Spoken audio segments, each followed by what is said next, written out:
وكفى وسلام على عباده الذين اصطفى وعلى آله وأصحابه أولي الصدق والصفاء أما بعد فقد قال الله تبارك وتعالى جل جلاله في القرآن المجيد والفرقان الحميد أعوذ بالله من الشيطان الرجيم بسم الله الرحمن الرحيم لقد صدق الله رسوله الرؤيا بالحق لتدخلن المسجد الحرام إن شاء الله آمنين محلقين رؤوسكم ومقصرين لا تخافون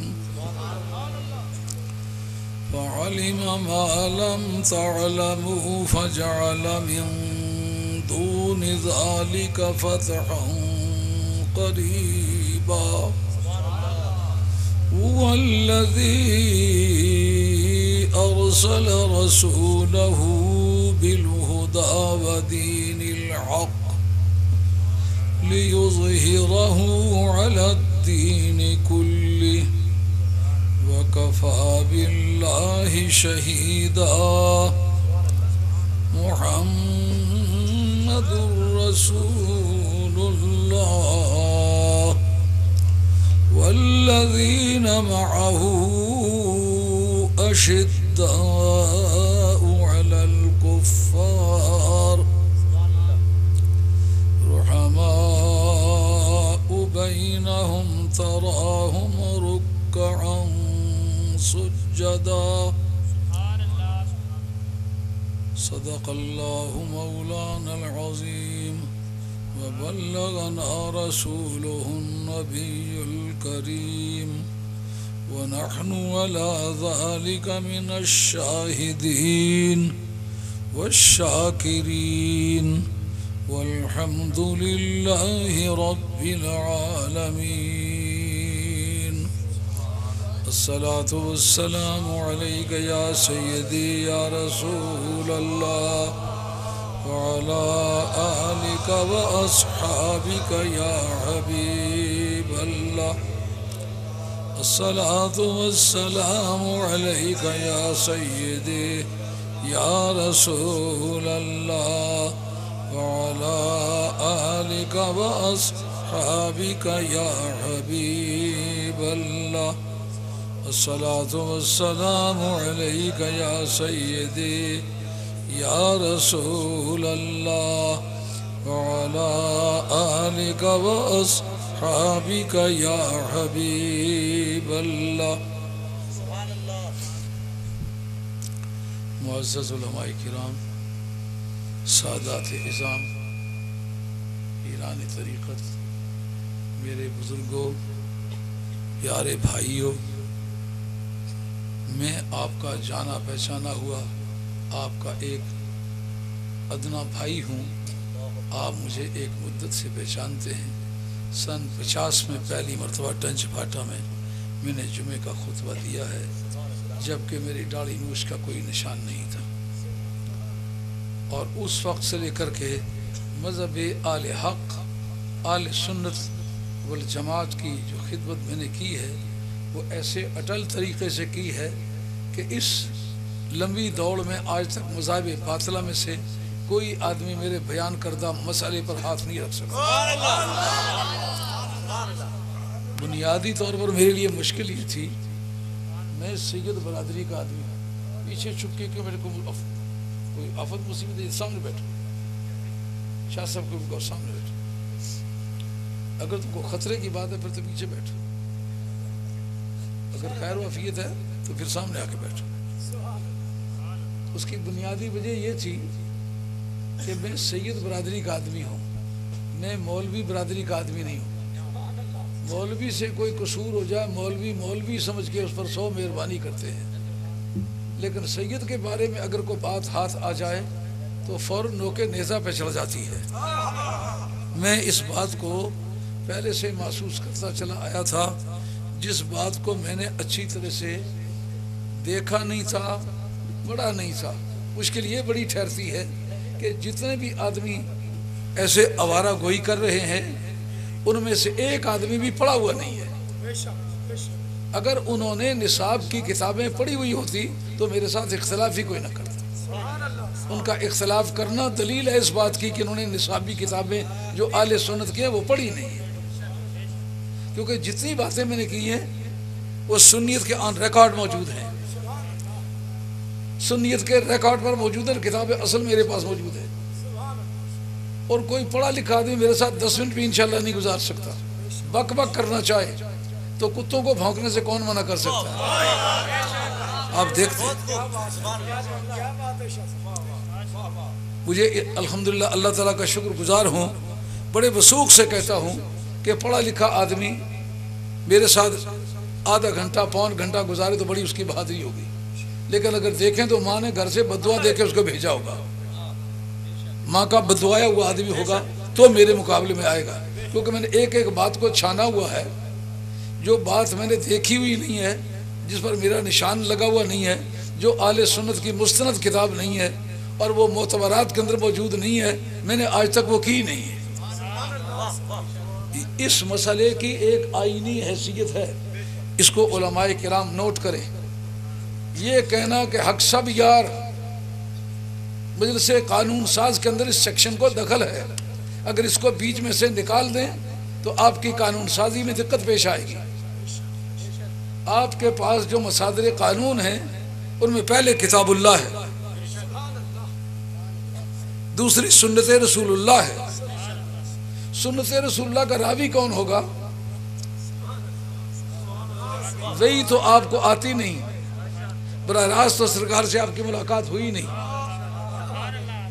وہ یا آل بیت لائیں گے یا صحابہ لائیں گے۔ اب ہمارا علم المصطلح ایک علم ہے جو حدیث کی صحت پر گفتگو کرتا ہے، اس کے وہ قواعد بیان کرتا ہے جو کسی حدیث کے قابل قبول ہونے کے لیے ضروری ہوتے ہیں۔ بات سمجھ آ رہی ہے نہیں آ رہی؟ آپ کے چہروں پر ڈھیلا ڈھالا سا جواب لگ رہا ہے، جس سے پتہ چلتا ہے کہ آپ لوگ خالی ذہن ہیں اس بارے میں۔ اس علم کا نام ہے علم المصطلح۔ علم المصطلح کا یہ معنی ہے کہ وہ ایک ایسا علم ہے جو بات سرکار کی زبان سے نکلی ہے، اس کو لینے والے نے 8 پرنسپل اختیار کیے ہیں، ان کو کہتے ہیں تحمل حدیث۔ تحمل حدیث کے بھی 8 قاعدے ہیں، آگے اس کو کہتے ہیں ادائی حدیث جو کسی دوسرے تک پہنچائی ہے، اس کے بھی 8 قاعدے ہیں۔ تحمل حدیث میں پہلا صحابی ہے، اگر وہ اہل بیت ہے تو اہل بیت بھی ہے اور صحابی بھی ہے۔ پہلے صحابہ اہل بیت ہے، اہل بیت سے پہلے صحابی کوئی نہیں ہے۔ پہلی صحابیہ حضرت خدیجہ الکبریٰ ہے اور پہلے صحابی جناب مولا مرتضیٰ ہیں۔ یہ بات لکھ لو، یہ جو دندے کیے جاتے ہیں حضرت مولا مرتضیٰ سے پہلے فلاں ایمان لا، وہ صرف اس لیے کہ ان کی فضیلت ثابت کرنی ہے۔ فضیلت ثابت کرنی ہے تو ایمانداری سے ثابت کرو، بے ایمانی سے کیوں کرتے ہو؟ سب سے پہلی مومنہ، سب سے پہلی صحابیہ، سب سے پہلا مال خرچ کرنے والی حضرت خدیجہ کبریٰ حسن و حسین کی نانی کا نام ہے۔ وہ تحمل حدیث کریں گے، اس کے بعد پھر ادائی حدیث ہوگا۔ اب جو تحمل حدیث وصول کرتا ہے، سرکار سے لیتا ہے، جب تک وہ حدیث پکی ثابت نہ ہو اس وقت تک اس سے قانون نہیں بنایا جا سکتا۔ اتنی بات سمجھ آ گئی ہے؟ سودا کھوٹے نوٹ سے نہیں خریدا جا سکتا، کھرے نوٹ سے خریدا جا سکتا ہے۔ جس حدیث کو آپ قانون کے مصدر کے طور پر استعمال کریں گے، اس کے لیے یہ ضروری ہے کہ وہ حدیث کھری ہو۔ حدیث کے کھری ہونے کا پہلا ذریعہ کیا؟ حق سب یار. وہ جتنے صحابہ ہیں ان کی حدیث پر جرح نہیں ہو سکتی. ابھی میں کتابیں پیش کرتا ہوں. اور راویوں پر بحث ہے، فلاں جھوٹا ہے، فلاں کا حفظہ ٹھیک نہیں ہے، فلاں کا دین ٹھیک نہیں ہے، فلاں کا عقیدہ ٹھیک نہیں ہے. اسلام میں یہ عقیدہ ہے کہ سرکار کا صحابی بھی ہو اور حق نہ ہو. یہ کس کتاب کا مسئلہ ہے؟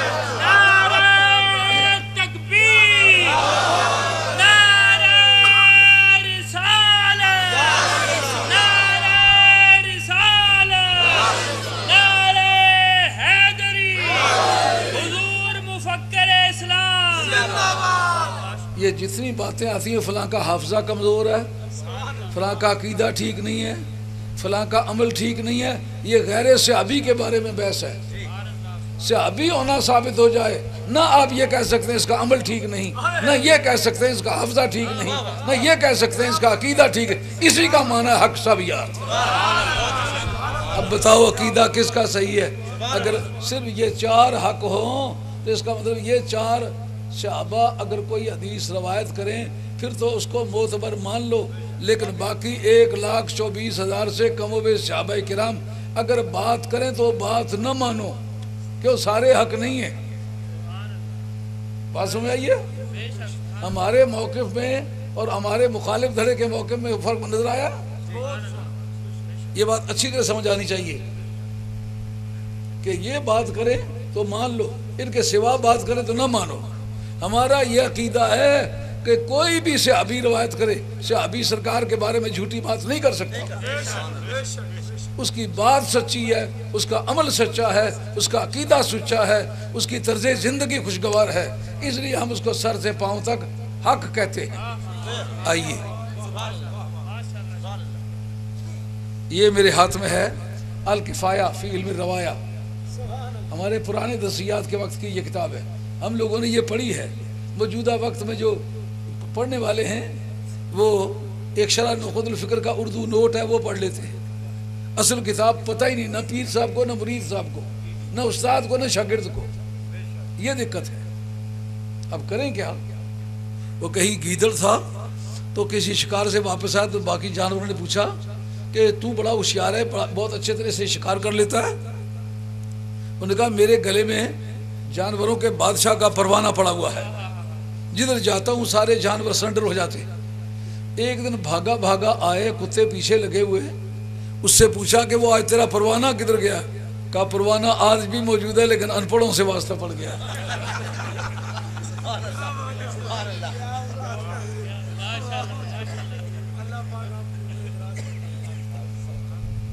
یہ الکفایہ فی علم الروایا ہے. یہ لکھنے والا آدمی جو ہے اس کا سن وفات 463 ہے. یہ آج کا یہ من گھڑت مولوی نہیں ہے. 463 سرکار والی بغداد شہنشاہ جیلان کی ولادت سے 7 برس پہلے کا آدمی ہے. یہ خطیب بغدادی اس کا نام ہے. اس کے صفحہ 46 پر ہے. میں عربی عبارت پڑھتا ہوں. اگر کوئی بزرگ کنفرم کرنا چاہیں تو میرے پاس آ جائیں، میں ان کو پیش کرتا ہوں. وہ عربی عبارت پڑھنا چاہیں تو پڑھیں، نہیں تو میں پڑھتا ہوں تو وہ سنیں. عربی عبارت پڑھنا خاصا مشکل کام ہے. مناظرے کے میدان میں وہ کہنے لگا عربی سیدھی عبارت پڑھیں. میں نے کہا ہوش کر، میں تو تجھے سانس فالتو نہیں لینے دوں گا. ناوے کا نام لیا زمین پہ گاڑ دوں گا تمہیں. غلط فہمی میں مبتلا ہو. میرے سامنے عبارت پڑھنا ہر بندے کا کام نہیں. عرفات کے میدان میں مختلف مسائل پر گفتگوئی، مذاہب اربع کے تقابلی مطالعے کی کتابیں میں ساتھ لے کے گیا. میری یہ سوچ تھی کہ جو آدمی باہر سے آیا ہوا ہے اگر مکے میں ٹھہرا ہے تو مینا میں یا عرفات میں آئے گا تو مسافت قصر کی نماز پڑھے گا، مسافر کی نماز پڑھے گا، مقیم کی نماز نہیں پڑھے گا. یمنیوں کا خیال تھا اور بعض عربی ممالک کے لوگوں کا خیال تھا کہ 15 دن ٹھہرنے کا ارادہ کرے تو اس کے بعد اس کا وطن اقامت بن جاتا ہے، مقیم والی نماز پڑھے گا. میں نے کہا افسوس، صد افسوس، قرآن آیا تم میں ہے مگر سمجھا ہم نے. اب جس کو کہوں عربی عبارت پڑھ، عربی عبارت انفلیکشنل لینگویجز میں سے ہے. اس کا آخر متغیر الحرکت ہوتا ہے، اس کے آخری حرکت سے معنی میں تبدیلی آتی رہتی ہے. ان کو انگریزی میں کہتے ہیں انفلیکشنل لینگویجز. پہلے سمجھا ہوا ہو معاملہ تو پیچھے عبارت پڑھ سکتا ہے. لیکن بات سمجھی ہوئی نہ ہو، جس طرح اردو بغیر سمجھنے کے پڑھ لیتا ہے، انگریزی بغیر سمجھنے کے پڑھ لیتا ہے، اس طرح چاہے عربی بغیر سمجھنے کے پڑھ لے نہیں پڑھ سکتا۔ اب وہ جناب رہ جائے، میں نے ان کے سامنے ایک قاعدہ بیان کیا کہ جو وطن اقامت ہوتا ہے 15 دن ٹھہرنے کے ارادے سے کہیں ٹھہرے تو اس کا وہ وطن بن جاتا ہے، لیکن کون سا؟ وہ وطن اقامت بنتا ہے۔ وطن اقامت نیت سفر سے باطل ہو جاتا ہے، یعنی جو ہی ارادہ کرے کہ میں سفر کرنے لگا ہوں تو پھر وہ مسافر ہو جاتا ہے، وطن اقامت کی وجہ سے مقیم نہیں رہتا۔ بات خیال میں آئی ہے؟ یہ میدان عرفات کی بات کرتا ہوں، یہ پاکستان کی بات نہیں کرتا جہاں سارے عربی سپیکر، عربی بولنے والے۔ میں احتیاطاً کتابیں ساتھ لے گیا تھا، لیکن عربی عبارت پڑھی جا سکتی۔ اگر تو آپ میں سے کوئی آدمی عربی پڑھنے والا ہے تو میرے پاس تشکیل ہے، میں پڑھتا ہوں عربی عبارت۔ سبحان اللہ۔ اس میں عبارت پیش کی کہ کیوں صحابی پر جرح نہیں ہو سکتی، کہا صحابی روایت کرے اس پر جرح نہیں ہو سکتی۔ کہتے ہیں اس کی وجہ یہ ہے، اخبر ابو بکر احمد بن محمد بن غالب الحوارزمی انا اخبرنا علی بن محمد بن احمد الوراق قال حدثنا حمزہ بن محمد بن عیسیٰ الکاتب قال حدثنا نعیم بن حماد قال حدثنا عبد الرحیم بن زید العمی عن ابیہ عن سعید بن المسیب عن عمر بن الخطاب رضی اللہ عنہ قال قال رسول اللہ صلی اللہ علیہ وسلم سألت ربی فیما اختلف فيه اصحابی من بعدی فاوحى اللہ سبحانہ وتعالی الیہ یا محمد ان اصحابک عندی بمنزلۃ النجوم فی السماء۔ سبحان اللہ سبحان اللہ۔ حضور فرماتے ہیں میں نے رب سے درخواست کی کہ مولا کریم میرے صحابہ میرے بعد آپس میں اختلاف کریں تو اس بارے میں ان کی رہنمائی فرمائیو تاکہ گمراہ کوئی نہ ہو۔ تو پروردگار عالم نے جواب میں یہ ارشاد فرمایا کہ تیرے صحابہ میرے نزدیک ستاروں کی مانند ہیں۔ ابھی جو آپ نے حدیث پڑھی تھی اس کی تھوڑی سی شرح میں عرض کرتا ہوں۔ یہ الکفایہ فی علم الروایا، کیونکہ سرکار دو عالم علیہ السلام نے اپنے بعد اپنے صحابہ کی صحت دین کے بارے میں دعا قبول کی تو پروردگار عالم نے کہا وہ ستاروں کی مانند ہے۔ ستاروں کی مانند کیوں فرمایا؟ سرکار کا ارشاد ہے ان اصحابی کالنجوم بأیہم اقتدیتم اہتدیتم، میرے صحابہ جو ہیں وہ آسمانی ستاروں کی مانند ہیں، جس کی بھی پیروی کرو گے تمہیں منزل مقصود کا راستہ مل جائے گا۔ وہ گمراہ سے راستہ ملا کرتا ہے، کہا جس کی بھی پیروی کرو گے منزل مقصود تمہیں مل جائے گی۔ حق پر ہوگا تو منزل مقصود اس کی پیروی سے ملے گی نا۔ جملہ کتنا خوبصورت ہے۔ سرکار کا فرمان ہے ان اصحابی کالنجوم بأیہم اقتدیتم اہتدیتم۔ یہ بات مولانا روزانہ پڑھتے رہتے ہیں، سنتے بھی رہتے ہیں، ترجمہ بھی کرتے رہتے ہیں، لیکن آج اس کا میں ایک اور پردہ اٹھاتا ہوں۔ قواعد کے مطابق اس تعبیر کا نام کیا ہے؟ ایغال۔ جو کالنجوم تک ہے یہ تشبیہ، جس کسی چیز کو کسی چیز کے مانند کہا جائے تو جس چیز کو مانند کہا جائے اس کو کہتے ہیں مشبہ، جس کی مانند کہا جائے اس کا نام ہے مشبہ بہی، اور جس وجہ سے مانند کہا جائے اس کا نام ہے وجہ شبہ۔ لیکن جس وقت اس سے گزارا نہ چلے اس وقت کوئی فالتو کلمہ بولتے ہیں جو اس معنی میں نکھار پیدا کرے۔ جیسا خنسا اپنے بھائی حرب کا ذکر کرتی ہے، کہتا میرا بھائی جو ہے وہ اتنا نامی گرامی آدمی ہے جیسا کہ کسی میدان میں کوئی پہاڑ کھڑا ہو، لیکن اس کے بعد وہ کہتے ہیں جیسا پہاڑ کے اوپر چراغ جل رہا ہو۔ یہ میدان کے اندر پہاڑ ہو تو چھپی ہوئی شاید وہ نہیں رہ جاتی، اس کے بعد کہنا کہ اس کے اوپر ایسا ہے میرا بھائی جیسا چراغ جل رہا ہو، اس کا نام ہے ایغال۔ مطلب کیا نکلتا ہے؟ سرکار نے جب کہہ دیا کہ میرے صحابہ آسمانی ستاروں کی مانند ہیں، جس کی بھی پیروی کرو گے منزل مقصود مل جائے گی، تو اس سے یہ تو پتہ چلا کہ وہ ہدایت پر ہیں۔ اور جیسا کہ آپ نیویگیشن کرتے ہیں نا، فضا میں آپ کا جہاز اڑتا ہے یا سمندر میں چلتا ہے، آپ کو کچھ پتہ نہیں چلتا کس طرف ہمارا منہ ہے، کہاں جا رہے ہیں، ستاروں سے ڈائریکشن ملتی ہیں، تو ستاروں کے ذریعے سے رہنمائی ملتی ہے۔ سرکار کا یہ فرمانا میرے صحابہ ستاروں کی مانند ہیں، پھر یہ کہنے کی کیا ضرورت تھی کہ جس کی بھی پیروی کرو گے منزل مقصود مل جائے گی؟ کچھ سوال سمجھ آ رہا ہے؟ یہ بڑی سمجھنے کا، اس کا نام ہے اتناب۔ یعنی کلام کی تین قسمیں، ایک مساوات، ایک ایجاز، ایک اتناب۔ ضرورت سے زیادہ کلمات بولے جائیں اس کا نام ہوتا ہے اتناب۔ یا اس میں مقام مدح ہوتا ہے یا اس میں شک دور کرنا ہوتا ہے. چونکہ ستارے اس وقت کے عرف میں ستارے سعد بھی تھے اور منحوس بھی تھے. یہ شبہ گزرا ستاروں کی مانند ہیں تو ممکن ہے بعض صحابہ سعد ہوں بعض منحوس ہوں. سرکار نے فرمایا میرے ستارے سعد ہیں، منحوس اس میں کوئی بھی نہیں ہے، جس کی بھی پیروی کرو گے حق سب یار. آئی بات خیال؟ بات سمجھ آئیے نہیں آئی؟ یہ تو موٹا موٹا حساب ہے اس بات کا کہ جو میتھڈالوجی آف لیجسلیشن ہے، قانون کے بنانے کا جو طریقہ ہے، اگر قانون خود گنہگار ہو تو اسے جو بننے والا قانون ہے وہ کیا ہوگا؟ اگر صحابہ سے آپ کو دین ملا ہے، صحابہ خود ہی ڈیمیجڈ ہوں تو پھر ان سے ملا ہوا دین بھی تو ڈیمیجڈ ہوگا، وہ بھی نقصان پذیر ہوگا. اس لیے قرآن ان کو سرٹیفائی کرتا ہے کہ وہ سارے کے سارے لوگ میرے کاغذات میں حق ہے. اس وجہ سے میری زبان سے اگر کوئی انہوں نے بات کی ہے تو پھر وہ سچی کی ہے، جھوٹی نہیں کی. بات خیال میں آ گئی ہے؟ اب اس سلسلے میں عرض کروں، یہ میرے پاس الاصابہ فی تمییز الصحابہ، یہ ہے امام ابن حجر عسقلانی کی، جن کا سنہ وفات 953 ہے. امام جلال الدین سیوطی اس وقت 3 برس کے تھے جس وقت ان کا انتقال ہوا. یہ صحابی کی تعریف کرتے ہوئے کہتے ہیں صحابی کا جب ذکر آ جائے گا، یہ صفحہ 9 پر یہ بحث ہے. آپ میں کوئی مولوی کتابیں پڑھانے والا نہیں ہے جو بیٹھا ہوا ہے؟ مولوی صاحب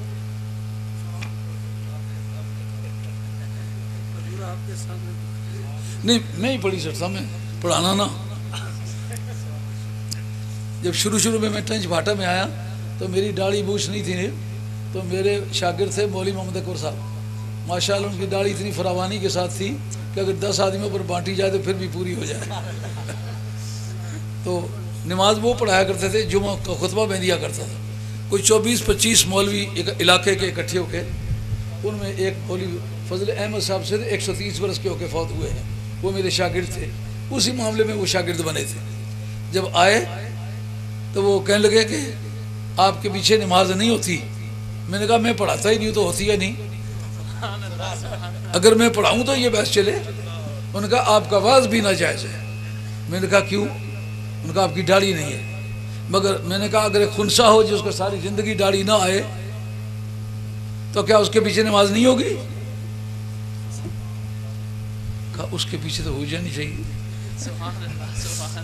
میں نے کہا وہ جو آپ سمجھتے ہیں نا کہ داڑھی نہ ہو، اس میں لکھا جو داڑھی منڈوائے،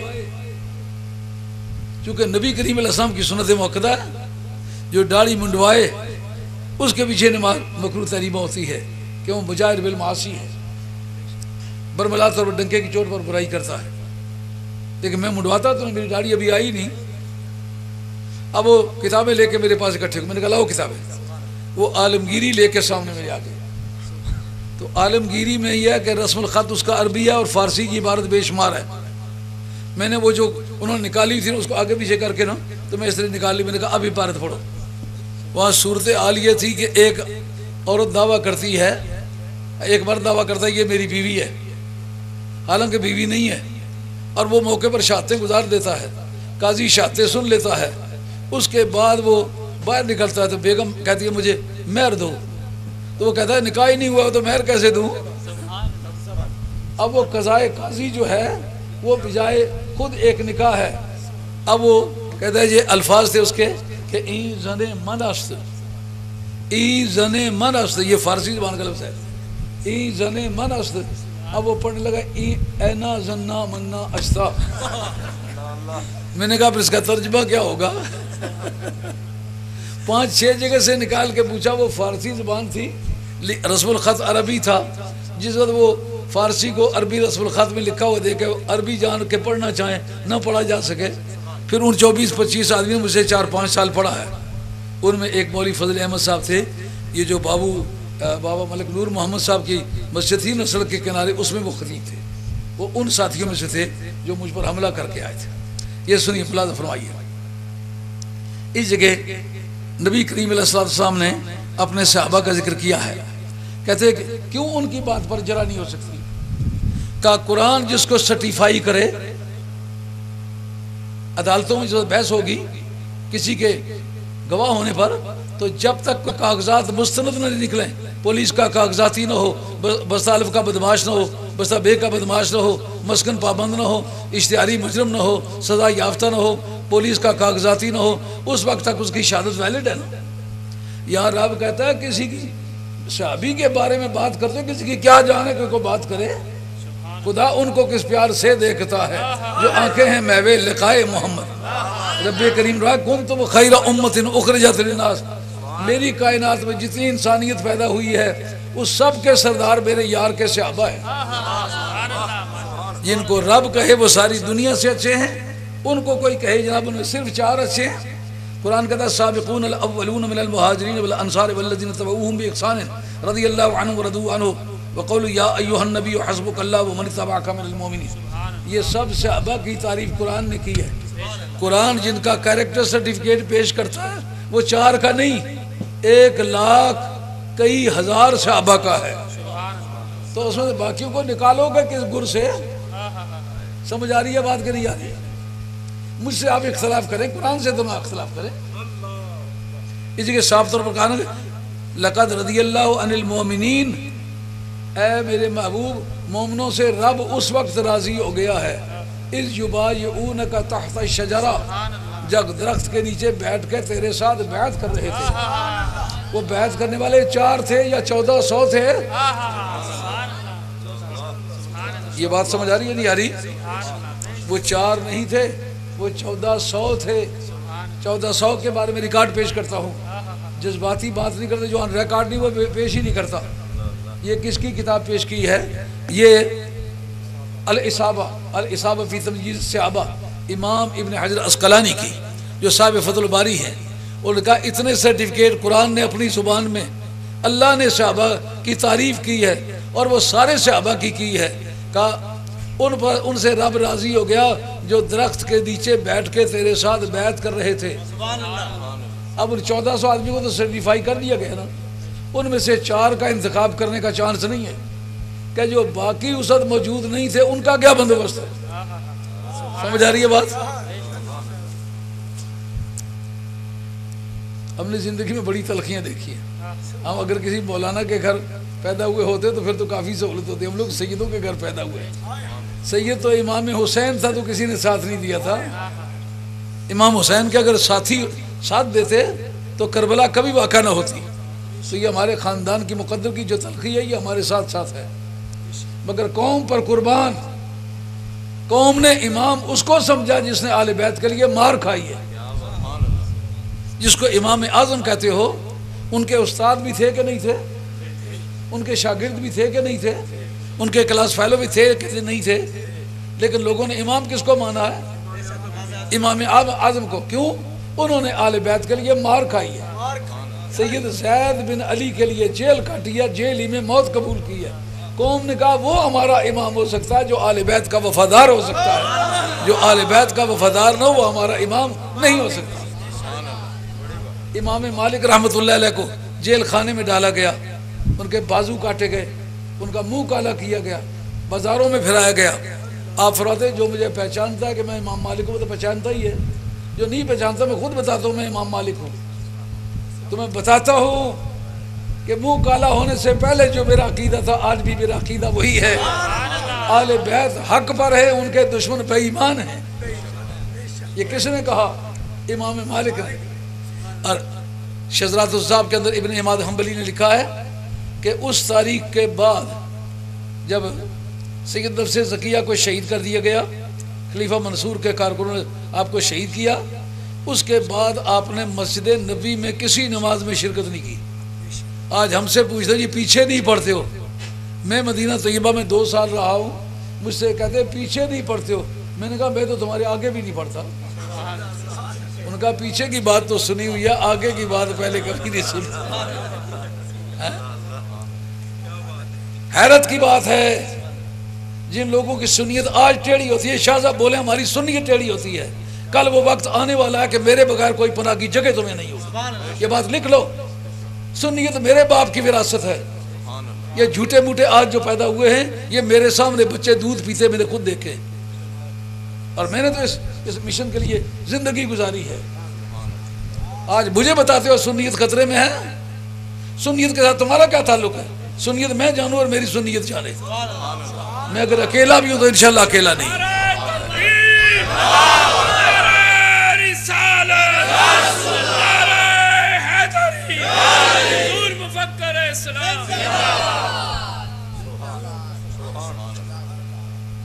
امام حسین کے خاندان کے دسترخوان پہ جو لوگ پلے تھے کربلا کے وقت کہتے تھے ہم کچھ نہیں لگتے. آج میں نے بھی دیکھا میرے مدرسے میں پڑھنے والے لوگ کہتے ہیں سنیت بڑے خطرے میں ہے. اور سنیت کا تو کیا لگتا ہے؟ سنیت کے خطرے کے وقت تو میں ساتھی تھا سنیت کا. نہ تم سنیت پر بات کر سکتے ہو، نہ سنیت کا ریکارڈ تمہارے پاس موجود ہے، نہ سنیت کے عقائد تمہارے پاس موجود ہیں، نہ تمہارے اساتذہ کے پاس موجود ہیں. تم نے نصاب پڑھا ہوا ہی نہیں ہے تو سنیت کیوں کرتا ہے؟ اسے کہ مجھے یہ بتائیے، جب رب نے کہا کہ یا ایھا النبی حسبک اللہ ومن اتبعک من المؤمنین، اے نبی تجھے اللہ کافی ہے اور مومنوں میں سے جنہوں نے تیری پیروی کی ہے. وہ کون تھے؟ صحابہ تھے. وہ تجھے کافی ہیں. رب کہتا میں کافی ہوں اور تیرے صحابہ کافی ہیں. وہی جھوٹے بھی ہوں اور وہی کافی بھی ہوں. نہیں، جو سرکار کا صحابی ہے وہ حق ہے، اس لیے تم حق سب یار کا نعرہ لگاؤ گے تو تمہارا ایمان سلام. کہتے ہیں یہاں بتایا ہے کہ جنہوں نے درخت کے نیچے بیٹھ کے بیعت کی ہے اللہ ان سے راضی ہو گیا. تو سب نے تو نہیں بیعت کی، وہ تو صرف 1400 آدمی تھے. اس کا جواب سنو. قرآن کہتا ہے السابقون الاولون من المہاجرین والانصار والذین اتبعوهم بإحسان رضی اللہ عنہم ورضوا عنہ وأعد لهم جنات تجری تحتها الانہار خالدین فیہا وذلک الفوز العظیم. قرآن نے کہا کہ جو پہلے ہیں وہ پہلے ہی ہیں، اور جن لوگوں نے ان کی پیروی کی، ان کی اتباع کی، بے شک وہ پیچھے آئے ہیں لیکن اللہ ان سے بھی اسی طرح راضی ہو گیا ہے. ان کے لیے بھی جنات اسی طرح تیار کیے گئے. اب سمجھو کہ جو درخت کے نیچے بیٹھنے والے تھے، بیعت کرنے والے تھے، وہ بھی حق پر ہیں. جن صحابہ نے بعد میں ان کی پیروی کی ہے وہ بھی حق پر ہیں. وہ سارے صحابہ نے صحابہ کی پیروی کی ہے کہ نہیں کی؟ حضرت ابوبکر صدیق رضی اللہ عنہ کی پیروی کی ہے کہ نہیں؟ فاروق اعظم کی پیروی کی ہے یا نہیں کی؟ عثمان غنی کی پیروی کی ہے کہ نہیں کی؟ حضرت حیدر کرار کی پیروی کی ہے کہ نہیں کی؟ اب میں یہ پوچھتا ہوں ان سب نے اگر پیروی کیا تو یہ سرٹیفکیٹ سب کو اپلیکیبل ہے. رب نے کہا رب ان سب سے راضی ہے. اب وہ حق سب یار میں وہ سارے آئے کہ نہ آئے. اچھا، یہ الاصابہ فی تمییز الصحابہ ہے. اچھا، اب ہم یہ جو آیت میں نے پڑھی ہے لقد صدق اللہ رسولہ الرؤیا بالحق لتدخلن المسجد الحرام ان شاء اللہ آمنین، یہ 6واں سال ہجرت ہے. سرکار عمرہ کے لیے تشریف لے گئے ہیں. کفار نے آپ کو حدیبیہ میں روک لیا اور پھر آئندہ سال کے لیے شرائط طے ہوئے ہیں، وہ وہاں سے واپس ہوئے. اب اس جگہ ایک بیعت ہوئی. توجہ سے بات فرماؤ. اس جگہ ایک بیعت ہوئی. بیعت کی کئی قسمیں ہیں. آج سے 12-13 برس پہلے ایک بزرگ تھے، خاصے بڑے آستانے سے ان کا تعلق تھا. وہ کہتے ہیں یہ پیری مریدی جھوٹا قصہ ہے. وہ صرف اس لیے کہہ رہے تھے کہ جن کو سجادہ نشین مانا گیا ہے ان کو لوگ چھوڑ دیں تو میرے بیعت کر لیں. تو جب پیری فقیری سارا قصہ ہی جھوٹا ہوگا تو پھر تیری بیعت کیسے ہوگی؟ ان کے مقابلے میں ایک مولوی صاحب نے مجھ سے ایک رسالہ لکھوایا. 60 صفحے کا رسالہ تھا. 10 سطریں اس کی نوائے وقت میں آئیں تو دوسرے دن وہ سرنڈر ہو کے عرس پر اعلان کر دیا میں اپنے عقیدے سے رجوع کرتا ہوں. آئی بات خیال میں؟ یہ پیری مرید بھی آسان کام نہیں ہے. یہ جو باتیں چل رہی ہیں کہ یہ کون لوگ تھے، انہوں نے بیعت کس طرح کی، بیعت کی قسمیں کتنی ہوتی ہیں. ایک ہوتی ہے بیعت اسلام اور ایک ہوتی ہے بیعت جہاد اور ایک ہوتی ہے بیعت طریقت. اس جگہ بیعت کس چیز پر ہوئی تھی؟ جس چیز پر بیعت ہوئی ہو اسی نام سے اس بیعت کو موسوم کیا جایا کرتا تھا. صحابہ نے کیا کہا تھا؟ صحابہ نے کہا تھا یا رسول اللہ ہم مر جائیں گے ساتھ نہیں چھوڑیں گے. ساتھ پر معاہدہ ہوا تھا. یہ بیعت اسلام پر نہیں ہوئی تھی، ایمان پر نہیں ہوئی تھی، ضروریات دین پر نہیں ہوئی تھی، یہ ساتھ پر بیعت ہوئی تھی. سمجھ آ رہی ہے بات؟ میں آپ سے کوئی معاہدہ کرتا ہوں کہ جناب میں آج کے بعد آپ کے شہر میں نہیں آؤں گا جب تک آپ کی اجازت ہو، تو یہ معاہدہ آنے نہ آنے کے بارے میں ہے، یہ کوئی دین اسلام کے بارے میں نہیں ہے. یہ میرا اور آپ کا معاہدہ ہے. صحابہ نے سرکار سے معاہدہ کیا یا رسول اللہ صلی اللہ علیہ وسلم ہم آپ کا ساتھ نہیں چھوڑیں گے.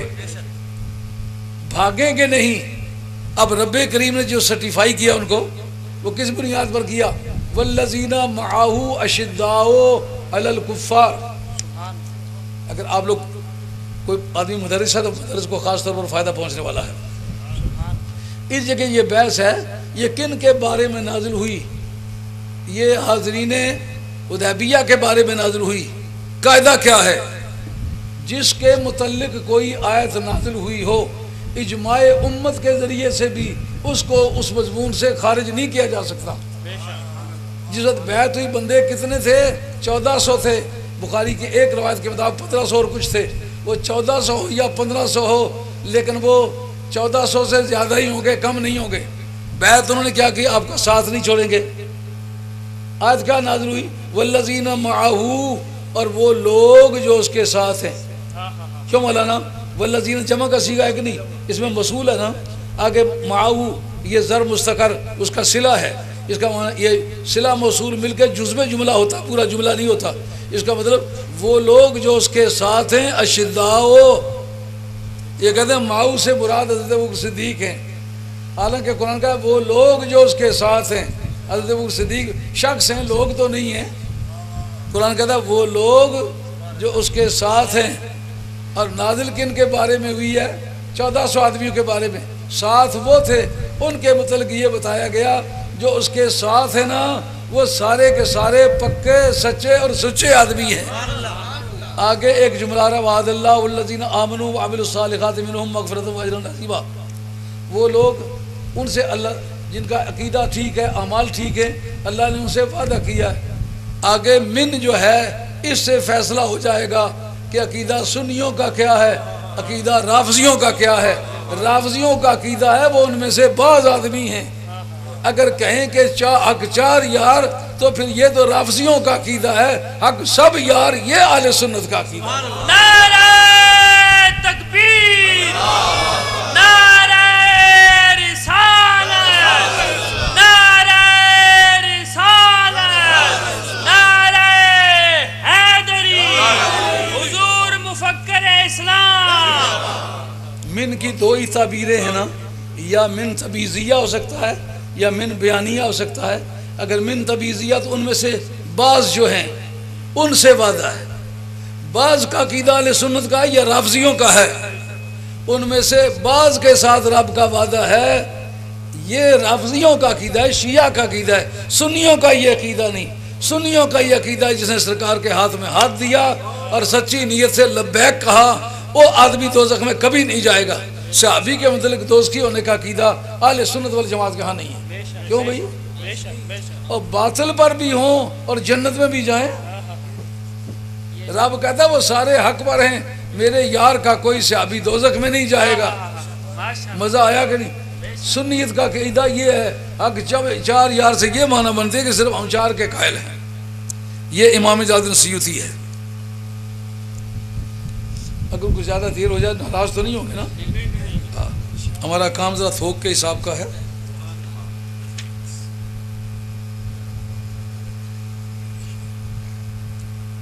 یہ جلد نمبر 2 صفحہ 214 ہے۔ یہ تدریب الراوی شرح تقریب النووی، مدینہ طیبہ یونیورسٹی میں یہ پڑھائی جاتی ہے۔ اپنے بیگانے سارے اس کو مانتے ہیں، مگر یہ مجھے دکھ ہوتا ہے جب مجھے آدمی بتائے تھے وہ سنیت پہلے ہی سے خطرے میں ہے، اگر ہم اس طرح کے جھگڑوں میں پڑ جائیں تو سنیت اور ٹکڑے ٹکڑے ہو جائے گی۔ سنیت کے چچا لگتے ہو تم، سنیت کے ساتھ تمہارا کیا تعلق ہے؟ سنیت کے لیے کام کیا ہوگا تو میں نے کیا ہوگا، تم ابھی پیدا نہیں ہوئے تھے تو میں نے کام کیا ہے اور آج تک کام کرتا ہوں۔ کروڑوں روپے اس پر خرچ کیے ہیں، یونیورسٹی بنائی 1 ارب روپے سے زیادہ اس پر خرچ کیا ہے۔ ویسے ہی پیٹ میں درد ہے کہ جی سنیت کا خطرہ، سیدھے کہو ہمارے حلوے کو خطرہ ہے۔ خطرہ کیا ہے؟ خطرہ میں اکیلا آدمی، مجھے کوئی خطرہ نہیں، تو آپ کو اتنی جماعتوں کے ساتھ مل کے کام کرتے ہیں، آپ کو کیا خطرہ ہے؟ دیکھیں یہ صفحہ 214 ہے، یہ تدریب الراوی شرح تقریب النووی، امام جلال الدین سیوطی، سن وفات 911 سن وفات، مصر کے رہنے والے۔ میں پچھلے سال تقریباً کوئی 20 مرتبہ مصر میں آیا ہوں اور جامع ازہر میں کچھ کام کرنے کا موقع ملا ہے۔ تو یہ وہاں کے رہنے والے ہیں حضرت امام سیوطی، کہتے ہیں الصحابۃ کلھم عدول بل لاوت الفتنۃ وغیرہم باجماع من یعتد بہ۔ کہا جو آدمی فتنے میں مبتلا ہوا ہے وہ بھی، اور جو فتنے میں مبتلا نہیں ہوا ہے وہ بھی۔ ہمارے مخالف دھڑے کے لوگ کہتے ہیں وہ جناب امیر معاویہ رضی اللہ تعالیٰ نے حضرت مولا مرتضیٰ سے جھگڑے کیے، وہ کس طرح حق پر ہیں؟ پہلے حق کا معنی تو سمجھو۔ حق کا معنی جو اہل علم کے نزدیک اس جگہ ہے وہ یہ ہے کہ اس کا عقیدہ ٹھیک ہے اور وہ سرکار کے بارے میں جھوٹی بات نہیں کرتا۔ حق ہونے کے یہ معنی ہے۔ تم حق کا معنی بھی نہیں سمجھتے اور ویسے ہی استعمال کرتے چلے جا رہے۔ مزے کی بات ہے، بات سمجھی ہوئی نہیں تو ویسے ہی شور مچایا جا رہا۔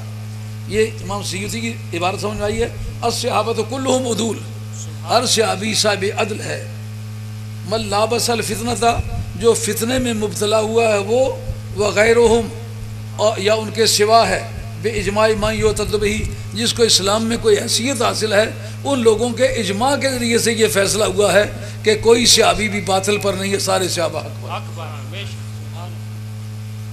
مول صاحب اگر آپ ایک نظر سے دیکھ لیں تو فائدہ ہوتا ہے۔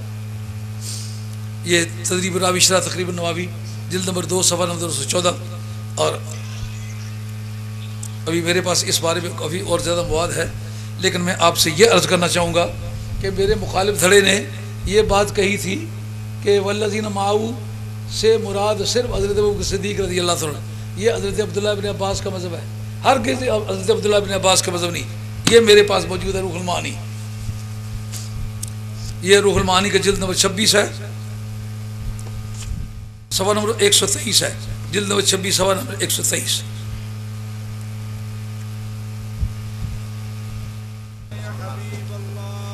جو سنیت کو زیادہ خطرے میں سمجھتے ہیں وہ مہربانی کر کے قریب آئیں، میں عبارت میں پڑھتا ہوں، صرف سماعت فرما لیں۔ ذرا لتاں تو تساں اس طرح کمڑیاں جیسا بم ٹہن لگا ہے، میں کلا تو نہ ڈرنا تو تساں سارے رلی تے ڈرنے ہو۔ انہاں دن اے دو راوی ہے جڑے تساں نہیں لتاں کمڑے نے گوائے۔ نعرہ تکبیر، نعرہ رسالت، نعرہ رسالت، نعرہ حیدری، حضور مفکر اسلام۔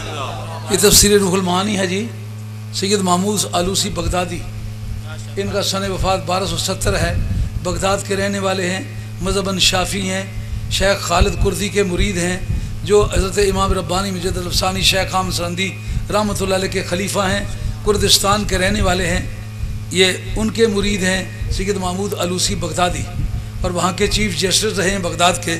وہ کہتے ہیں والمراد بالذین معہ عند ابن عباس، کہتے ہیں والمراد والذین معہ، یہ لفظ جو قرآن نے بولا والذین معہ، اس سے مراد حضرت عبداللہ بن عباس کے نزدیک کون ہے؟ کہتا ہے من شاہد الحدیبیہ، جس نے حدیبیہ کی جنگ میں حصہ، حدیبیہ کے معاملے میں معاہدے میں حصہ لیا، وہ 1400 آدمی تھے۔ اب میں بتاؤں گا کہ شان نزول کو اجماع امت کے ذریعے سے بھی خارج نہیں کر سکتے۔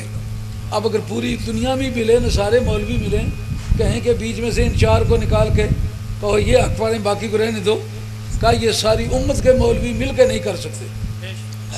اکا دکا مولوی تو کیا، ساری دنیا کے مولوی ملے تو۔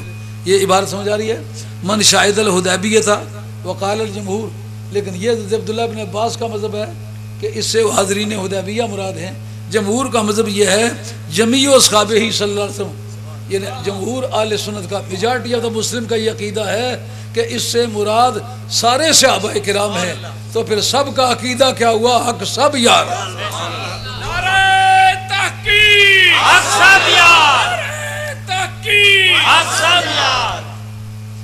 اور یہ فیصلہ کہ میں نے کہا تھا یہ اکرمہ خارجی کا قول ہے، یہ بھی سماعت فرما لیں۔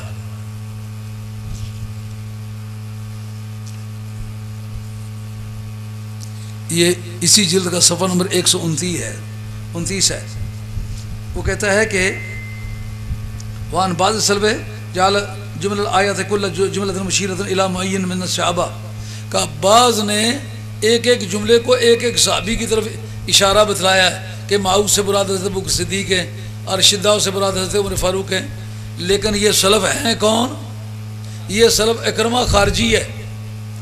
اکرمہ خارجی کے متعلق لکھا ہے شہزاد الزاب نے کہ یہ ایک دن مرا، مدینہ طیبہ کی مسجد کے سامنے اس کا جنازہ پڑا ہوا تھا، پورے آل مدینہ میں سے کسی نے اس کا جنازہ نہیں پڑھا، چونکہ حبشی تھا، کالا تھا۔ اور جو کتاب الاوائل لکھی ہے امام جلال السیوطی نے، اس کے اندر لکھا سب سے پہلے جس آدمی نے افریقہ میں حیدر قرار کے منکرین خارجی پیدا کیے ہیں وہ اکرمہ ہے۔ جو جناب حیدر قرار کا منکر ہے اور آل مدینہ نے جس کا جنازہ نہیں پڑھا، اور حضرت امام مالک کے جتنے شاگرد تھے کسی نے جنازہ نہیں پڑھا، اور حبشیوں نے آ کر کے جنازہ پڑھا۔ اس سے پتہ نہیں چلتا کہ اس کے مطلب مسلمانوں کا عقیدہ کیا تھا۔ یہ اکرمہ خارجی کا قول ہے، یہ حضرت عبداللہ بن عباس کا قول نہیں۔ آگے بات خارجی میں یہ حق سب یار کا عقیدہ جمہور مسلمین کا ہے، اور حاضرین حدیبیہ یہ عقیدہ حضرت عبداللہ بن عباس کا ہے، لیکن صرف حق چار یار کا عقیدہ یہ اکرمہ خارجی کا قول ہے، جس کا جنازہ آل مدینہ نہیں پڑھا۔ ذمہ داری سے کہتا ہوں۔ تدریب الراوی اور الکفایہ فی علم الروایہ یہ صحابہ کی بحث تھی جس پر کچھ گفتگو ہوئی ہے، اور یہ امام قرطبی کی تفسیر ہے۔ 671 سنہ وفات ہے آپ کا۔ اس کے مطلب یہ بھی واضح طور پر لکھتے ہیں کہ یہ آیت جو ہے یہ حاضرین حدیبیہ کے بارے میں نازل ہوئی ہے۔ واقعہ یہ ہوا تھا کہ کفار نے آپ کو روک لیا تھا، اس جگہ کچھ معاہدے ہوئے، سرکار کے صحابہ نے سرکار سے بیعت کی۔ رب نے کہا یہ جو بیعت کی ہے ان کی بیعت کی تصدیق میں کرتا ہوں، یہ سارے سچے ہیں، یہ تیرے پکے ساتھی ہیں۔ جب یہ ثابت ہو گیا کہ شان نزول اس کا یہ خاص موقع ہے، اب ہم دیکھنا چاہیں گے کہ شان نزول اگر ہو تو اس سے ہٹ کے بھی کچھ ترجمہ تفسیر کیا جا سکتا ہے۔ یہ البرہان فی علوم القرآن یہ کتاب ہے 745 میں یہ بزرگ پیدا ہوئے، 794 میں آپ کا وصال ہوا۔ پہلی یہ کتاب ہے عالم اسلام کی، میں نے جو اسپیشلائز کیا ہے وہ اسی پر کیا ہے۔ مشکل یہ ہے پڑھتے لکھتے کچھ نہیں، ویسے زور باں باں باں باں باں باں، یہ کوئی طریقہ کار تو نہیں ہے۔ آپ نے وہ کمپیوٹر پہ دیکھا ہوگا ہمارا مناظرہ، پہلے 10 منٹوں میں نے 14 علوم پیش کیے۔ جو مخاصم ہوتا ہے اس کی ڈیوٹی ہوتی ہے پہلے دلائل کو توڑے، بعد میں اصل دلائل پر گفتگو کرے۔ وہ دلائل کو توڑے جب کہ وہ علم پڑے ہوئے ہوں، تو وہ علم اس نے ٹچ ہی نہ کیے ہوں تو توڑے کس طرح۔ اس کتاب کا صفحہ نمبر 22 ہے، اس کا نام ہے البرہان فی علوم القرآن، 4 جلدوں کی کتاب ہے۔ اصول تفسیر پر پہلی کتاب یہ لکھی گئی ہے۔ امام سیوطی نے جتنا کام کیا الاتقان فی علوم القرآن میں، یا التخبیر فی علوم التفسیر، یا ترتیب صور، یہ جتنی 15-16 کتابیں انہوں نے لکھی ہیں، ایک ایک لفظ اس سے لیا ہے۔ اپنا امام جلال سیوطی کی کلیکشن اس میں کچھ نہیں، اس کا مصدر یہ کتاب ہے۔ اس کا صفحہ نمبر 22 ہے۔ صفحہ نمبر 22 کے اندر لکھتے کیا ہے؟ کہتے ہیں جس طرح کوئی آیت نازل ہو جائے کسی کے بارے میں، پوری امت بھی مل کے اس کو نکالنا چاہے تو نہیں نکال سکتی، اجماع امت کے ذریعے سے بھی اس کو نکالا نہیں جا سکتا۔ یہ میرے پاس ہے البرہان فی علوم القرآن، جلد نمبر اول اور صفحہ نمبر 23 سے یہ عبارت شروع ہوتی ہے فَإِنَّ مَحَلَّ السَّبَبِ لَا يَجُوزُ إِخْرَاجُهُ بِالْاجْتِهَادِ وَالْإِجْمَاعِ، کہتے ہیں کہ جو شان نزول ہے اس کو اجماع امت پوری دنیا کے مولانا مل کے اکٹھے ہو کے کہیں اس کو بیچ میں سے نکالو، کہا اس کو نہیں نکال سکتے۔ اب شان نزول کیا ہے؟ حاضرین حدیبیہ۔ اب باقی حاضرین حدیبیہ کو یہ تو تھوڑے سے مولوی ہیں، پوری روئے زمین کے مولوی بھی مل جائیں تو باقی صحابہ کو نہیں نکال سکتے۔ جس قاعدے کے مطابق ان کو حق 4 یار کہتے ہیں، اسی قاعدے کے مطابق انہیں حق سب یار کہنا پڑے گا۔ اب حق سب یار کا انکار کیا جائے، قرآن کا انکار لازم ہے۔ یہ میرے پاس ہے البرہان فی علوم القرآن، ہے کہ صرف اللہ کا ارادہ ہے کہ تم سے نجاست کو دور رکھے اور تمہیں پاک کر دے، جیسا کہ پاک کرنے کا حق ہے۔ اس کے متعلق روایتیں ملتی ہیں مسلم کے اندر 2۔ ایک روایت ملتی ہے کہ سرکار تاجدار مدینہ علیہ السلام نے پہلے چادر ڈالی اپنی آل بیت پر، حسن و حسین خاتون جنت مولا مرتضیٰ پر، اپنی ذات پر چادر ڈال کے کہا اللہم ہؤلاء آل بیتی، مولا کریم یہ میری آل بیت ہے، اذہب عنہم الرجس، ان سے ناپاکیزگی کو دور فرما، وطہرہم تطہیرا، اور ان کو ایسا پاک کر دے جیسا کہ پاک کرنے کا حق ہے۔ اس منزل پر پہنچنے کے بعد قابل غور بات یہ ہے سرکار نے پہلے دعا مانگی ہے، پیچھے یہ آیت نازل ہوئی ہے۔ دوسری روایت میں آیا ہے کہ پہلے آیت نازل ہوئی ہے، پیچھے سرکار نے چادر ڈالی ہے۔ اب دونوں اعتبار سے معنی کیا بنے گے؟ دونوں اعتبار سے معنی یہ بنے گے جو پانی پینے کا حاجت مند مہربانی کر کے پانی پیے اور اپنی جگہ پر بیٹھ جائے۔ میں پتہ نہیں پھر مدتوں کے بعد آگے 20 برسوں کے بعد آیا ہوں، اس کے بعد پتہ نہیں کتنا وقت لگے گا، لیکن یہ ہے کہ آپ کو آج کی تقریر ٹیپ کر کے گھر میں رکھ لینی چاہیے، اس کو سننا چاہیے، جتنے بھی اس کے انکار کرتے ہیں ان کو سنانی چاہیے، ان سے پوچھنا چاہیے اس آدمی نے غلط بات کیا کہ ٹھیک کہی ہے، لیکن اس سے یہ کہنا ہوگا ضرور کہ کتابی ریکارڈ نکالو، اگر کتابی ریکارڈ میں یہ ٹھیک ہے تو اپنا عقیدہ درست کرو۔ پہلے سرکار نے چادر ڈالی، پیچھے آیت آئی۔ اگر یہ حدیث صحیح ہے پھر کیا معنی ہوں گے؟ اگر یہ حدیث صحیح ہے پہلے آیت آئی ہے، بعد میں سرکار نے چادر ڈالی ہے۔ سمجھ آ رہی ہے بات کہ نہیں آ رہی؟ بات سمجھ آ رہی ہے؟ اس پر ذرا غور فرمائیں۔ اگر چادر پہلے ڈالی ہو، دعا ان کے لیے پہلے مانگی ہو، بعد میں آیت آئی ہو، اس کا نام ہے شان نزول۔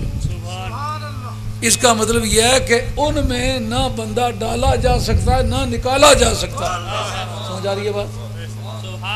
حسن حسین خاتون جنت مولا مرتضیٰ، ان میں نہ بندہ ڈالا جا سکتا ہے نہ نکالا جا سکتا ہے، کیونکہ شان نزول حضور سمیت یہ 5 شخصیتیں ہیں، تو شان نزول کو اجماع امت کے ذریعے سے بھی خارج نہیں کیا جا سکتا۔ اس لیے مولوی صاحب اگر کتنے بھی ناراض ہیں رہنے دو، وہ چاہیں کہ حسن و حسین کو بیچ میں سے نکالیں، نہیں نکال سکتے، علی مرتضیٰ کو نکالیں، نہیں نکال سکتے، کیونکہ وہ شان نزول ہے۔ اگر آیت پہلے آئی ہے اور سرکار دو علیہ وسلم نے چادر بعد میں ڈالی ہے، پھر کیا ہوگا؟ کہا اس کا معنی ہوگا تفسیر۔ سرکار نے اس آیت کی تفسیر کی، جب خود صاحب تفسیر کر دے تو مولوی صاحب کی نمبرداری وہاں کچھ نہیں رہے گی، ترجمہ تفسیر اس کا وہی ہوگا جو سرکار نے خود کیا ہے۔ اچھا، اس پر کہتے ہیں کہ شبہ ایسے گزرتا ہے کہ جو پہلے چادر ڈالنے والی روایت ہے وہ زیادہ مضبوط ہے، اور جو پیچھے چادر ڈالنے والی ہے یہ زیادہ کمزور ہے۔ نہ پہلے والی کمزور ہے نہ پیچھے والی کمزور ہے۔ اگر آیت 2 مرتبہ نازل ہوئی ہو تو پھر تجھے کیا اعتراض ہے؟ آیت اگر 2 مرتبہ نازل ہوئی ہو تو پھر تمہیں کیا اعتراض ہے؟ کیونکہ آیت 1 ہے، 2 مرتبہ نازل ہونے کے کیا معنی ہے؟ سورہ فاتحہ میں اختلاف ہے، یہ مکی ہے کہ مدنی، اور دونوں مضبوط ہیں۔ یہ 1 مرتبہ مکہ شریف میں نازل ہوئی ہے، 1 مرتبہ مدینہ طیبہ میں نازل ہوئی ہے۔ مکی ہونا اس کا بھی برحق ہے اور مدنی ہونا بھی اس کا برحق ہے۔ جس طرح وہ ایک سورت ہو کر 2 مرتبہ نازل ہوئی ہے، اسی طریقے سے یہ ایک ہوگا آیت ہو کر 2 مرتبہ نازل ہوئی ہے۔ تو 2 مرتبہ نزول کا فائدہ کیا ہوگا؟ اس کا فائدہ بھی ہونا چاہیے۔ فائدہ یہ ہوگا جس وقت بات کو پکا کرنا ہو، کوئی گھر سے جا رہا ہو، کہا فلاں چیز ضرور لے آنا، دروازے سے نکل لگے 1 مرتبہ پھر کہنا وہ جی یاد رکھنا بھولنا نہیں ہے۔ اس کا کیا مطلب ہوتا ہے؟ تاکید۔ 2 مرتبہ نازل کرنے کا مقصد یہ ہے کہ یہ آیت آ تو گئی ہے لیکن منسوخ نہیں ہوگی۔ بعض چیزوں میں نسخ کی گنجائش ہوتی ہے، بعض چیزوں میں نسخ کی گنجائش نہیں ہوتی۔ زبان میری سمجھ آ رہی ہے؟ بعض چیزیں منسوخ ہو سکتی ہیں، بعض منسوخ نہیں ہو سکتی۔ ابن رشد اسپینش اسکالر ہے، مذاہب اربعہ کے تقابلی مطالعے کا مصنف ہے، اس نے ایک بحث لکھی ہے۔ اس نے کہا کہ حضور کا فرمان ہے وَجُعِلَتْ لِيَ الْأَرْضُ مَسْجِدًا وَطَهُورًا، تمام روئے زمین کو میرے لیے مسجد بنا دیا گیا، لیکن اس میں چند احادیث آتی ہیں جہاں اونٹوں کے مینگنیوں والی جگہ وہاں نماز نہیں ہو سکتی، بکریوں کے باڑے میں نماز نہیں ہو سکتی، جو حمام ہے حجام کا اس میں نماز نہیں ہو سکتی۔ تو کہا پھر یہ بیچ میں اسے ٹکڑے منسوخ ہیں؟ انہوں نے کہا نہیں، منسوخ نہیں ہے، وہ یہاں بھی سکتی ہے لیکن اس میں گندگی پھیلی ہے، گندگی دور کرو تو اسی جگہ نماز ہو جائے گی۔ اگر اونٹوں والے باڑے والی جگہ صاف کر کے مسجد بنا لیں نماز ہوگی۔ کہا ہم کس طرح سمجھے ہیں کہ یہ شان میں آئی تو ہے لیکن یہ منسوخ نہیں ہوگی؟ وہ کہتے ہیں رب کا وعدہ وَلَسَوْفَ يُعْطِيكَ رَبُّكَ فَتَرْضَىٰ، او میرے پیارے محبوب تمہیں اتنا دیں گے کہ تم خوش ہو جاؤ گے. اگر ایک مرتبہ چیز دے کے واپس لے لی جائے تو خوش کوئی نہیں رہتا. کا وعدہ کر دیا گیا ہے, زوال مرتبہ سے ناخوشی ہوتی ہے. تو کوئی چیز سرکار کی شان میں آ سکتی ہے, واپس نہیں جا سکتی. اس میں جو آل بیت کی شان آئی ہے یہ سرکار سمیت آئی ہے, یہ آ تو گئی ہے, واپس نہیں جائے گی. تکرار کا ایک فائدہ یہ ہوا منسوخ نہیں ہوگی. دوسرا اس پر یہ ثبوت پیش ہو گیا کہ اس میں سرکار کا زوال مرتبہ ہے. سرکار کا زوال مرتبہ جو ہے وہ پروردگار کو قبول نہیں ہے.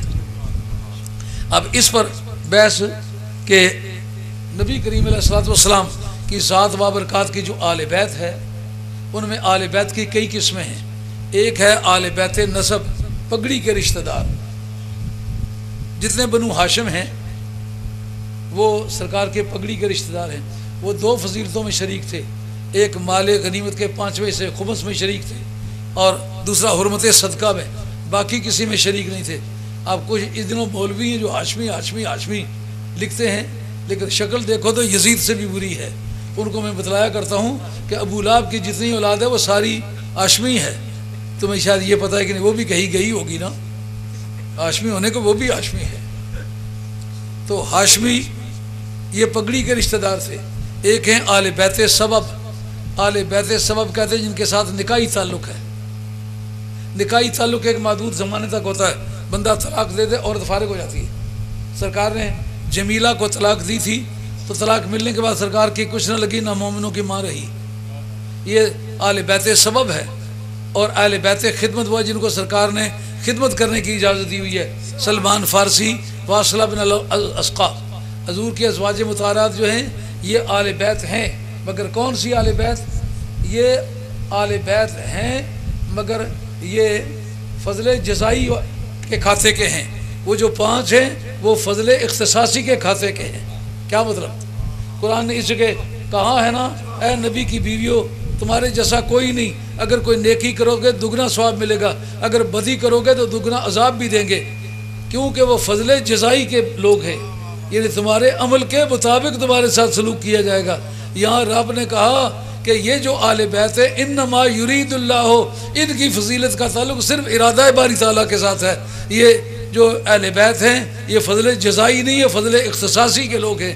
ان کے مرتبے کا دار و مدار ان کے عمل پر نہیں ہے, ان کے مرتبے کا دار و مدار میرے ارادے پر ہے. بات سمجھ آئی؟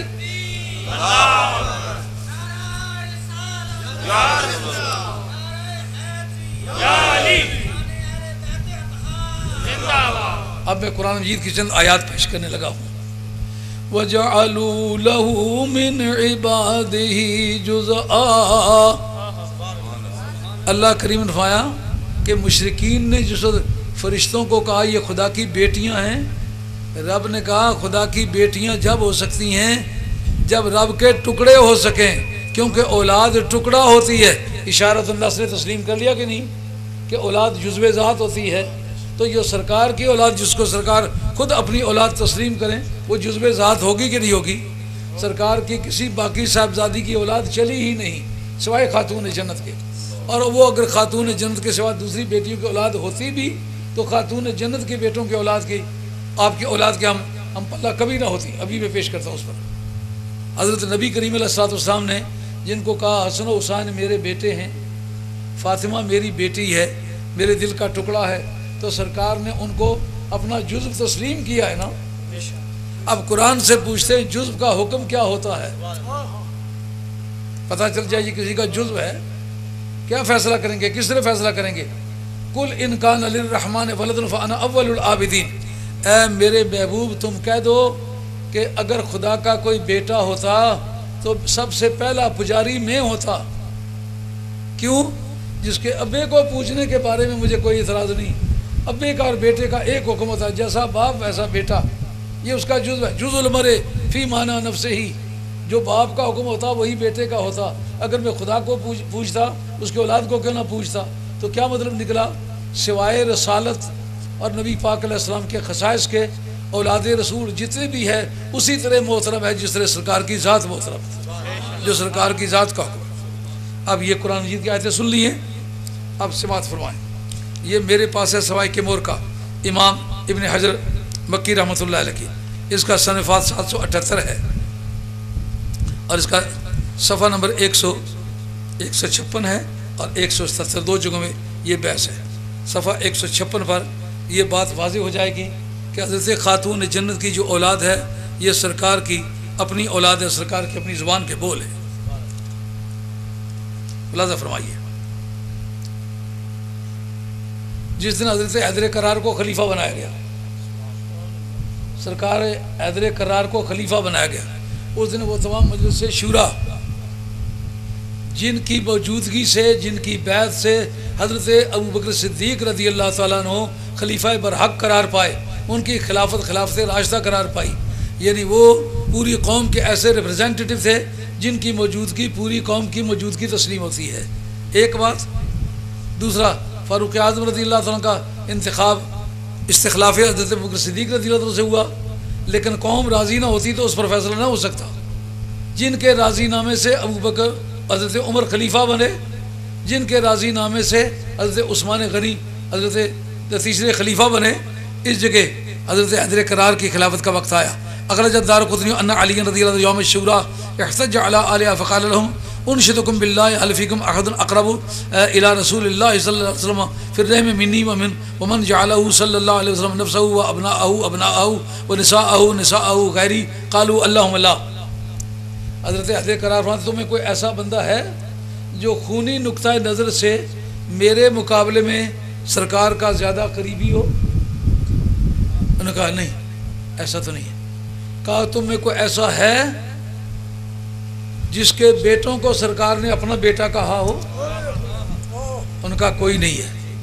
ان کا تم میں کوئی ایسا ہے جس کی خاتونوں کو سرکار نے اپنی خاتونیں کہا ہو؟ کہا اللہم لا۔ ان کا نہیں۔ ان کا تم میں کوئی ایسا ہے جس کی ذات کو سرکار نے اپنی ذات قرار دیا ہو سوائے میرے؟ ان کا نہیں، سوائے تیرے کسی کو اپنی ذات قرار نہیں دیا۔ کس جگہ؟ تعالو ندو ابناءنا و ابناءکم و نساءنا و نساءکم و انفسنا و انفسکم ثم نبتہل فنجعل لعنۃ اللہ علی الکاذبین۔ نصارائے نجران سے سرکار کا مناظرہ ہوا، وہ ہار گئے۔ ان کا پلی یہ تھی کہ حضرت عیسیٰ علیہ السلام کا چونکہ ابا نہیں ہے اس لیے آپ کا ابا خدا کو تسلیم کرنا پڑے گا۔ تو آپ فرمایا آدم علیہ السلام کا ابا بھی نہیں ہے، اماں بھی نہیں ہے، ان کو پھر کیا تسلیم کرنا پڑے گا؟ اس جگہ آگے نصارائے نجران چپ ہو گئے۔ اب انہوں نے کہا آپ نے زور گفتار سے ہمیں گرا لیا ہے، وگرنہ واقعہ یہ ہے ہم سچے ہیں۔ آپ نے فرمایا پھر ایسا کرتے ہیں تم بھی زبانیں بند کر لو، میں بھی اپنی زبان بند کر لیتا ہوں، تو ایسا کرو خود بھی آ جاؤ، اپنے بیٹوں کو بھی لے آؤ، اپنی خاتونوں کو بھی لے آؤ، اپنی ذات کو بھی لے آؤ، اور پھر جھوٹے پر لعنت کرتے۔ اگلے دن جب مبالغے کے لیے تیار ہو کے آئے تو سرکار دو عالم علیہ السلام نے کیا کیا؟ سرکار خود بھی تشریف لے آئے، سرکار آگے آگے اور پیچھے پیچھے خاتون جنت ہے، دائیں بائیں حسن و حسین ہیں، مولا مرتضیٰ پیچھے ہیں۔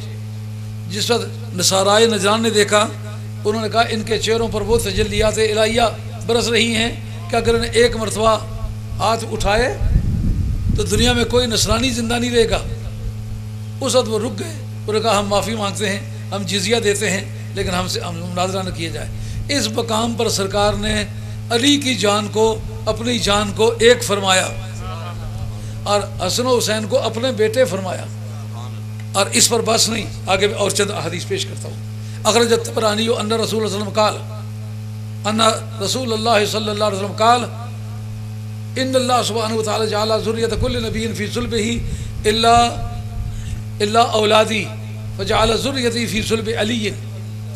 اللہ تعالیٰ نے ہر نبی کی اولاد اس کی اپنی پشت میں رکھی ہے سوائے میری اولاد کے، کہ میری اولاد کو علی کی پشت میں رکھا ہے۔ اب علی کی پشت میں سے تو باقی اولاد بھی ہے، 17 بیٹیاں 14 بیٹے ہیں۔ آپ نے اس کی پھر وضاحت فرمائی اخرج الطبرانی ان رسول اللہ صلی اللہ علیہ وسلم قال کل بنی ام ینتمون الی ابیہ الا ولد فاطمہ فانہم ینتمون الی فہم اولادی فانا اسوتہم فانا ابوہم۔ سرکار نے فرمایا ہر ماں کی اولاد اس کے پگڑی کے رشتہ داروں کی طرف جاتی ہے سوائے اولاد فاطمہ کے، سوائے حسن و حسین کے، کہ ان کا پگڑی کا رشتہ دار میں ہوں اور وہ میری اولاد ہے۔ حسن و حسین کو میرا بیٹا کہہ کے بلایا جائے۔ سرکار نے فرمایا قیامت کے میدان میں ہر انسان کو اپنی ماں کے نام پر بلایا جائے گا. کیوں؟ کہ ممکن ہے ماں نے کوئی خطا کی ہو تو قیامت کے میدان اس کا پردہ کھل جائے. فرمایا سوائے اولاد فاطمہ کے کہ ان کی صحت نسبی کا میں گواہ ہوں، ان کو اپنے باپ ہی کے نام سے، میرے نام سے بلایا جائے گا. اے محمد کے بیٹو آ جاؤ. یہ میرے پاس صفحہ نمبر 156 ہے. فوٹو سٹیٹ کرانا چاہو میرے پاس آ کے کل کرا لو. یعنی کوئی بات ہم چھپا کے نہیں رکھیں گے. اس جگہ جن صحابہ کے اجماع سے خلافت راشدہ قرار پائی، ان صحابہ کے اجماع سے یہ مسئلہ بھی طے ہو گیا کہ علی نفس مصطفیٰ ہیں، خاتون جنت جان مصطفیٰ ہیں، حسن و حسین اولاد مصطفیٰ ہیں. تو اولاد کا حکم وہی ہوتا ہے جو باپ کا حکم ہوتا ہے. یہ جتنے میں نے دلائل پیش کی ہیں کسی کو چھپانے کی ضرورت نہیں ہے. اب میرے پاس تو گھنٹوں کا سامان ہے، یہ تھوڑا بہت نہیں ہے، لیکن یہ کہ ان کے برابر کا کوئی آدمی ہو. یہ علامہ یوسف ابن اسماعیل نبہانی، ان کی کتاب اشرف المحبت لآل محمد، اس کے صفحہ 50 پر ایک بات لکھی ہوئی ہے. ملاحظہ فرمائیے. علامہ یوسف ابن اسماعیل نبہانی بڑے پائے کے بزرگ ہیں. اعلیٰ حضرت رحمۃ اللہ علیہ کی کتابوں کے بڑے حوالہ جات دیے. اپنے سنی علماء نے ان کی کافی تشریحات لکھی ہیں. اس نے بتایا کہ وقالا اول من اشفالو یوم القیامت من امتی آل بیتی. یہ رہا تھوڑا جا تو سیر اعلیٰ حضرت نہ کرام. سبحان اللہ. نعرہ تکبیر، نعرہ رسالت، نعرہ حیدری، فیضان حضور مفکر اسلام. یہ ایک حدیث سن لو، پھر وہ آپ کی سنیت کو اجوائن کی گولی کھلاتے ہیں. اعلیٰ حضرت فاضل بریلوی کے فتاوی کے حوالے سے. اول من اشفلو یوم القیامت من امتی آل بیتی. سرکار کا فرمان ہے کہ قیامت کے میدان میں جس کی سب سے پہلے شفاعت کروں گا وہ میری آل بیت. سمجھ آ گئی بات؟ علامہ یوسف ابن اسماعیل نبہانی. یہ جتنے مولوی بولنے والے ہو نا، سارے یہ فوٹو سٹیٹ کر کے گھروں میں لے جاؤ، فائلیں بنا کے تیار کر کے باتیں سمجھ کے بیان کرو. کسی بات کے سمجھنے میں الجھن پیش آئے، جواب دہی میں الجھن میں میرا نام لو، میں آپ کا سپورٹ کروں. پھر آپ کو پتہ چلے گا سنیت کا اصل وارث کون ہے. میں ہی لتاں پہ کمی آئے وہ ماری گئی سنیت. آئے ہوں سنیت رنڈی ہوئی جلی نہیں، سنیت کوئی رنڈی نہیں ہوئی، نہ اس نے ہونا ہے. فرماتے ہیں فل اقرب من قریش ثم سائر العرب. میں غلط تو نہ پیا بنا تو سہی آنے سنو سنیت کی ڈاڈا خطرہ آیا. ٹوٹے ہوئی چلیاں یہ رب میں کلے ہوئی تھے، ٹوٹے کوئی نہ ہویا. اتنی قوم وہ کشمیریہ کہتا ہم 20 جوان اکیلا کدھر جائے.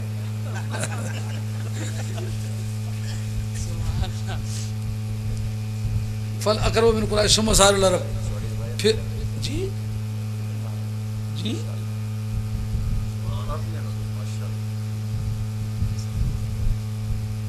یہ تو میں چھوڑن قیامت تو دوے دڑے تک نہ لگا.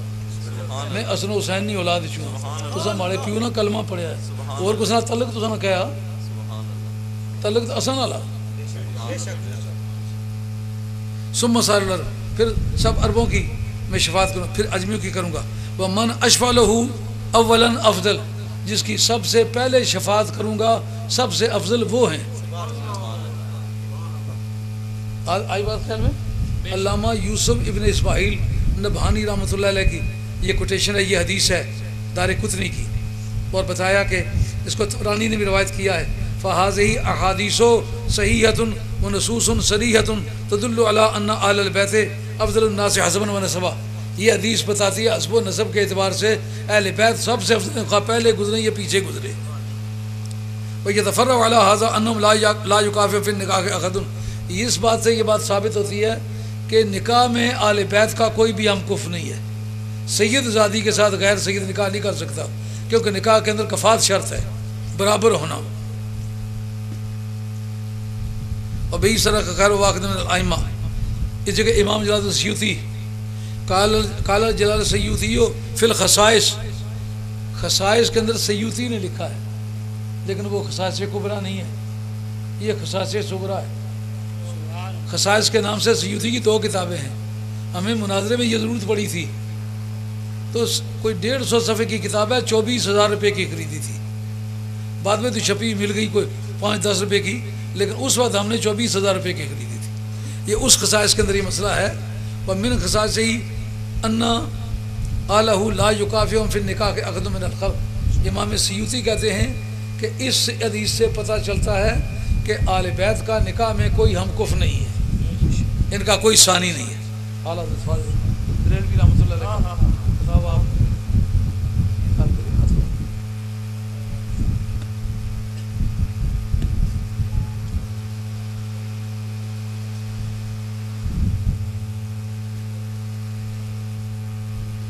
فتاوی رضویہ جلد نمبر 23 صفحہ نمبر 232، بالکل یہی حدیث ہے جو میں نے عرض کی ہے۔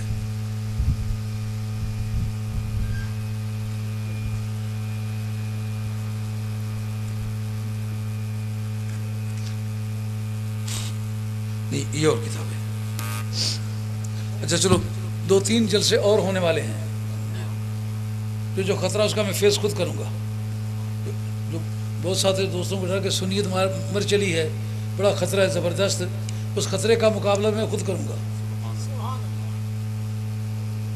یزید کے پوری آرمی کے مقابلے میں کھڑے ہو کر اکیلے حسین نے نعرہ لگایا تھا، میں ہوں کس کا بیٹا ہوں، انا ابن علی الحبر بن آل ہاشم کفانی بہذا مفخرا حین افخر، میں علی کا بیٹا ہوں، ہاشمی خاندان کا فرزند ہوں، وہ جدی رسول اللہ اکرم من مشا، اور میرا نانا ساری کائنات کا سردار ہے، اور ہم ہی وہ چراغ ہیں، جلیں گے تو روشنی ہوگی۔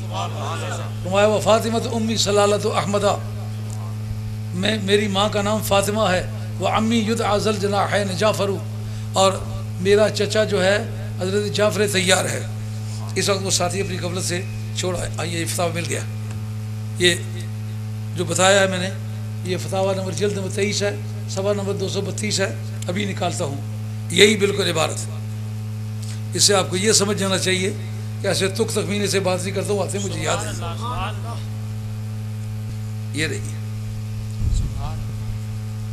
بول ایک مرتبہ زیارت تو کر لیں۔ یہ فتاوی رضویہ ہے، یہ جلد نمبر 23 ہے اور صفحہ نمبر 232 ہے۔ عبارت حدیث کے کیا ہے؟ اعلیٰ حضرت فاضل بریلوی رحمۃ اللہ علیہ، حدیث نمبر 79 ہے، اول من اشفل ہو یوم القیامت من امتی آل بیتی، سب سے پہلے جس کی قیامت کے میدان میں شفاعت کروں گا وہ میری آل بیت ہے۔ ثم الاقرب فالاقرب من قریش، پھر جو قریشی میں زیادہ قریبی ہیں ان کی قربت کی مناسبت سے ان کی میں شفاعت کروں۔ ثم الانصار، پھر انصار کی شفاعت کروں گا۔ ثم من آمن بی وتبعنی من الیمن، پھر جو لوگ یمن میں سے میرے اوپر ایمان لائے، میری پیروی کی۔ ثم من سائر العرب، پھر سب عربوں کی بھی شفاعت کروں گا، اور ثم العاجم، پھر اجمیوں کی کروں گا۔ ومن اشفع له اولا افضل، جس کی پہلے میں شفاعت کروں گا وہ اتنا ہی افضل ہوگا جتنے پہلے اس کی میں شفاعت کروں گا۔ یہ میں نے تو نہیں کہا نا، یہ اردو کتابیں دیکھ لیں، زیارت تو کر لیں۔ میرا خیال ہے کہ 3-4 جلسے بعد میں اسی مضمون پر اور ہونے والے ہیں، اسی ٹنچ کے ایریے میں، اس کے گردا گرد وہ جتنا خطرہ جب تک ٹل نہ جائے انشاءاللہ میں یہاں ہوں، یہ سارے خطرات کا مقابلہ کر کے جاؤں گا، کیونکہ ٹنچ کا رہنے والا ہوں، لوگوں کے ڈر کی وجہ سے بھاگ تو سکتا نہیں ہوں۔ جن کا ایک جھونپڑا ہے وہ بیچ کے جا سکتے ہیں، میری تو کئی ارب روپے کی جائیداد ہے، میں بھاگ نہیں سکتا ہوں، مجھے دشمن کا مقابلہ کرنا پڑے گا۔ اور سنیت میرا مذہب ہے، جب کوئی سنیت گدائی اس علاقے میں نہیں تھا، میں اکیلا آدمی تھا اور بالکل مقابلہ ہوتا رہا، اور کتنے مقدمات میں نے لڑے ہیں دوسرے بدعقیدہ لوگوں سے۔ یہ 22 نمبر چنگی والی جو مسجد ہے، یہ بھی ہم نے مقدمہ کر کے اسے آزاد کرائی تھی۔ آج ایک آدمی کہتا میرے کمر میں بڑا درد ہو گیا، مجھے بڑا زور لگا ہے، زور تو ہمارا لگا ہے، لیکن دعوے دار اور بہت ہے۔ جیسا کہ دین کو بچایا امام حسین نے ہے، بعد میں کئی مولوی اٹھ کھڑے ہوئے جو ہم نے دین بچایا ہے، تمہاری موجودگی میں دین کا بیڑا غرق ہوا ہے، بچانے کا کام اگر کیا تو امام حسین نے کیا ہے۔